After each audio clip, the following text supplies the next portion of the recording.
বিরাট একটা প্রশ্ন। ঈশ্বর লাভের মানে কি? ঈশ্বর দর্শন কাকে বলে? মাস্টারমশাই কখনো করেছিলেন ঠাকুরকে। ঠাকুর একজন বিরাট বড় টিচার। তিনি কিন্তু সঙ্গে সঙ্গে তৎক্ষণাৎ সেই উত্তর বলেছিলেন। আর অতদূর না গিয়ে এবার ফিরে আসি আমি নিজের প্রসঙ্গে। রান্না করি, তখন জানেন নানান প্রশ্ন তো নিজের মনেও আসে। আপনাদের সঙ্গে গল্প করতে করতে এই ছোট ছোট মাছগুলোকে নিয়ে বসেছিলাম।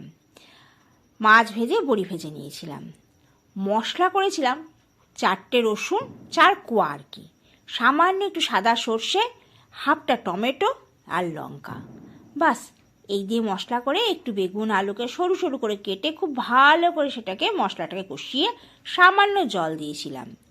এর উপর থেকে মাছগুলোকে দিয়ে একটু নেড়ে চেড়ে তার মধ্যে দিয়ে দিলাম কয়েকটা বড়ি ভাজা।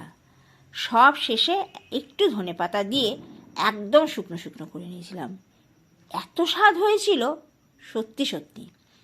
এরপর করছিলাম খাসির মাংস।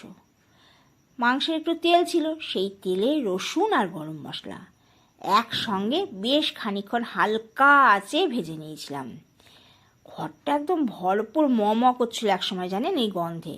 তারপর দিয়েছিলাম 5টা পেঁয়াজ এরকম একটু মোটা মোটা করে কেটে।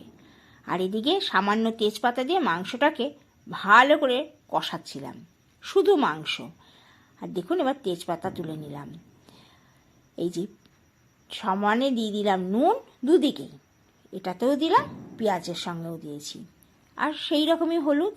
হাফটা টমেটো ছিল, এই হাফটা টমেটোকে কুচি কুচি করে মাংসের উপর থেকে দিয়ে ভালো করে কষিয়ে নিয়েছি।